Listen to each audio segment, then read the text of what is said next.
Hey everyone, One Big Boss here. As you can tell by the title of the video that you clicked on, we're talking Resident Evil, but more specifically, we're talking about the chainsaw demo for Resident Evil 4 Remake. And it is 6 o'clock in the morning. I am really tired, but I have been up all night playing this game with people on the Road Twitch. And then, what was it? I was playing it in like one of the after parties we had, and then like when the main Row YouTube channel, Corey and JJ was streaming over there, and I went into the, I joined them for the after party, and then we had the after party, and we just kept playing this game. This undoubtedly is probably the greatest demo I have ever played in my life when it comes to video games. Okay, this is absolutely the most fun I've had with a demo since probably Resident Evil 5. I'm not joking about this. Now, I remember growing up with demo discs on the PlayStation 1 back in the day. You remember those?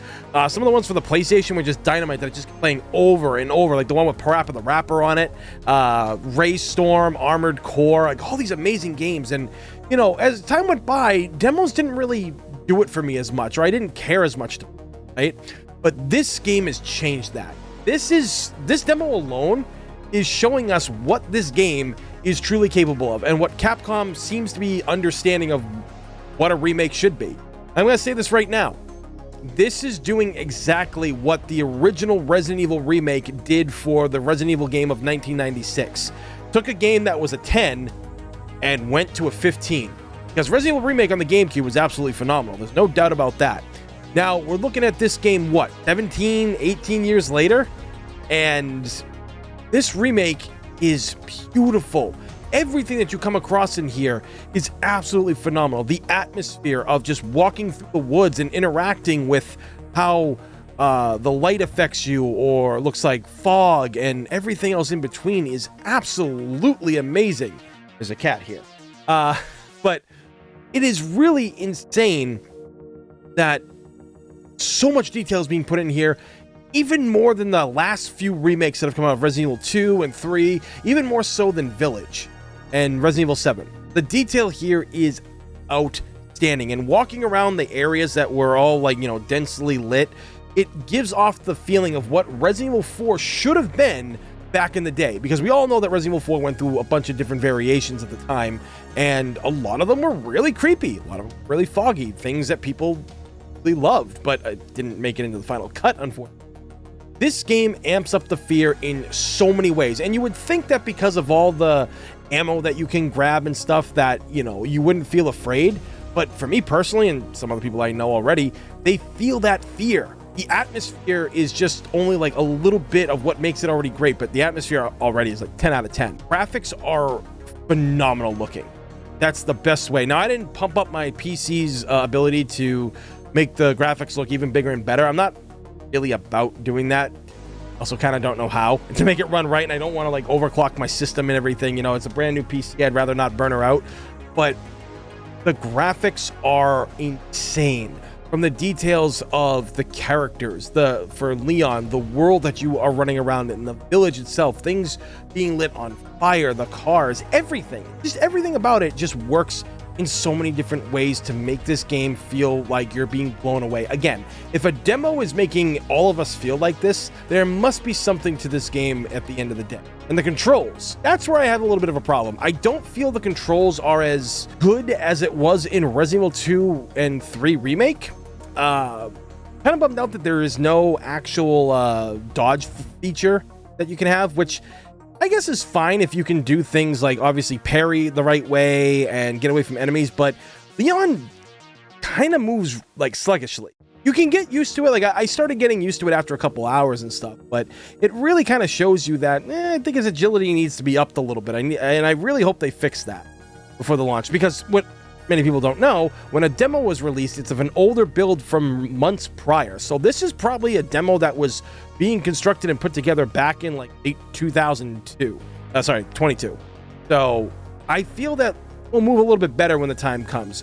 But, you know, the gun speeds, oh my God, the firing speed of his gun is just incredibly slow, and it's awesome. You wouldn't think to hear that from me, but it is. It's great, because one of the best things about how this all comes together is this game is about making you feel fear, right? You're on your own, you've limited ammo, you're finding guns here and there, and the fact that these enemies are pretty tough in this. and the reload speed of the guns are fairly slow, and the firing speed of them are really slow, you're going to need that merchant. You're really going to need that in the future because there are plenty of enemies on screen, and you're going to need those gun speeds, man. You got to max out that firing power to be able to do some damage because these enemies hurt. The melee is also incredible. The parry system feels great, and it's really fast acting, so you got to, like, you know, be on your eyesight. Not even like looking at the actual prompt that it gives you to parry or whatever the case may be. No, you gotta like figure out like enemies' patterns and how they move and when's the right time to parry, because if you're kind of looking down, you kind of distract yourself. So again, I love that about this. I love the melee combat. I love the kicks. I love the freaking, you know, suplexes. Absolutely amazing. The down ground attacks and stabbing enemies in the head is absolutely amazing to finish them off, so they don't kind of come back as almost more bullet spongy, it feels. I don't know if they are, but they kind of feel like they take more of a beating and they're harder to get. And they're a lot faster too, and like their necks are snapped and they're running around like this at you and stuff. So yeah, that aspect of it is really good. The sneaking aspect that they also included into this game might not have a proper dodge function, but the sneaking works pretty well for the most part. The enemies. These things are way scarier than the Ganados of the original Resident Evil 4. I absolutely am mind-fucked by how scary these things are, because you remember, you know, how slow they were kind of charging in the old game, right? Like, they weren't that fast, and they kind of would just stand there with pitchforks or sickles and kind of just like walk slowly towards you, almost like a zombie from like the old Resident Evil games. At this time, you fire off a shot, they come running in droves, man, and it's absolutely insane. I love it, because even with a shotgun, you can down all these guys. You can, you know, pop one in the knee and do, like, you know, do a reverse roundhouse kick or a spin kick or a front kick, whatever the case may be, whatever Leon has in his arsenal. You can knock down some enemies, which is good, but other enemies are around too, and it just becomes a horde of them. And in this short demo, it's really good how they do it. The ferocity of these enemies is just off the scale. Like, they're as aggressive as Crimson Heads almost from back in the day. That's what I loved about this. And they're bullet sponges. You pump so many rounds into these things, especially the chainsaw guy, Dr. Salvador. Holy shit. Like, they literally are just bullet sponges, and you can tell by the, you know, how the ammo that you collect. And I will admit, you can get a decent amount of ammo, but you can run out pretty fast if you're not careful. I think even more so, it's even more dangerous now than it was in Resident Evil 4, because also you gotta remember the knife has durability. So if you run out of ammo, you don't have the knife in that aspect, which is pretty interesting how you look at it. And invincibility frames are gone. They're out the door. They're not happening anymore. Bye, cat. They're not happening anymore. I have noticed it in this game when I was jumping out a window and I was slowly getting up from the ground, and I can't control getting off the ground. It's an instant response from the game doing it for you. And I was getting attacked. I actually got damaged. And if you're putting up a ladder, there's a little bit of invincibility for it, but not much. And you can get knocked off the ladder by trying to climb up it. You know, back in the day, that was never a thing.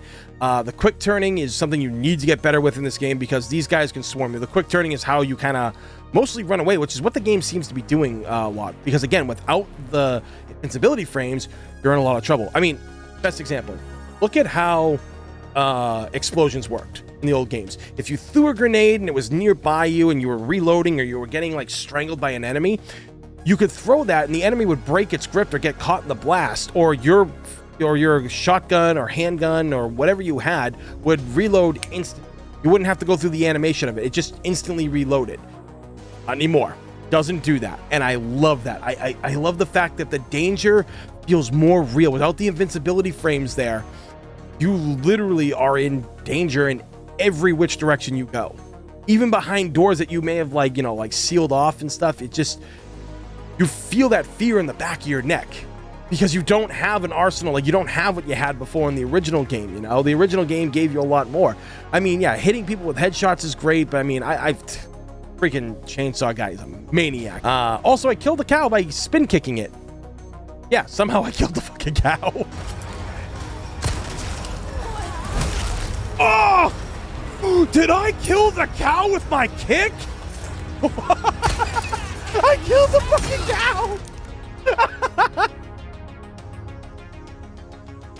I don't know, man. And I love how Leon is portrayed here. Leon's attitude is amazing. Like, everything that bothered him from the past is still relevant today. We actually see it. So he talks about the fall of Umbrella, right? And thankfully it didn't seem to be about stonks this time, which is really good. But the training mission at the beginning, him getting drafted as an agent and everything he had to go through, and the training almost killing him, the missions almost killing him. They kind of alluded to a little bit of Operation Javier, which, holy shit, can we get an Operation Javier game at some point? Like, is it possible to get something like that? So, you know, they show Leon with the president. They show Leon going through training with Krauser. Krauser seems to be the one training him now. So, yeah, that's pretty awesome right there. And then it just kind of goes into the game where Leon is still being affected by what happened in Raccoon City. And you got to see clips of Raccoon City, which I thought was great. You know, like, it's something very similar that they did back in the day with the original RE4, but no stonks. It's great. And the cheese is there. People kept saying that they're tired of Resident Evil games not having the cheese and, you know, being hokey like it used to be, but the cheese is there. It's absolutely there. And there's the cat again. The cheese is there, ladies and gentlemen. He's got jokes in it, and it works in every way, shape, or form. It just hits. It hits as it's supposed to. He sounds like Leon. He's being Leon, but I like the fact that they're giving characters who are suffering from past trauma, which didn't really get touched upon in a lot of Resident Evil games until like way later. So I really appreciate that now. And the way he just reacts to the world, like if he gets hurt but you heal, he's still holding his side a little bit as you're walking away, or, you know, just getting damaged in general, or going through how he reacts to like going through like brush and stuff. He makes noises, and then there's things like where he checks and like you can hear him talking. Again, it just makes you feel like the character is more alive than he ever has been before, and I absolutely think that's phenomenal. What else can I say is that if you haven't played this demo, go do it right now. This is something that, honestly, fans, you guys announced RE4 Remake. You could have showed one trailer and everybody would have bought it. That's how the fans are. Would have bought it, and I know they would have. But at the end of the day, I think this is gonna be an amazing game. I know a lot of people got mad at me for saying that I think it's going to be better than the original Resident Evil 4. Sorry, folks. It's going to be better than the original RE4. Not to discredit anything the original RE4 ever did, because it was a game changer back then. But let's face it, when you look at Resident Evil 1 and Resident Evil Remake, one's got the cheese, one is very nostalgic, but the remake just works better. Again, it was the 96 game was a perfect 10. Remake was a 15. That's what we're looking at here. And I cannot wait for this game to release in a couple of weeks. This is going to be absolutely massive. I just cannot wait for this. I can't wait to review the game, and I just can't wait to see what the game has in store for us. Because if this demo is anything to go on, we haven't seen anything. We have literally seen jack shit. We are going to get hit so hard by this game, and it's going to be amazing. And this is how I feel games should be. But you guys have heard me talk about it long enough. What are your impressions? Let me know down in the comments below. Have you actually played the demo? Are you going to just wait for a while? I mean, I don't blame you for waiting and going on a media blackout, because as of right now, I've been told that there are actual games that are out there in the wild. Some store already sold the copies and stuff, because unfortunately, sometimes games do come in very early to places like GameStop and other retailers. So gotta be careful out there, guys. But watch out for that last trailer when it happens. The launch trailer will definitely spoil the entire fucking game. Either way, that being said, guys, please thumbs up and subscribe, because it's free. And this day and age, free is a damn good thing. As always, everyone, thank you for watching. I'm One Big Boss, and I will see you all next time. Hey everyone, thanks for watching. If you could give this video a thumbs up and a share, helps the channel out big time. Give me a follow on Twitter and Discord, where I'm most active. Links down below in the description. Also, I stream on Twitch, so if you'd like to see me play a bunch of new to retro games, well, click down below, give it a follow, greatly appreciate it.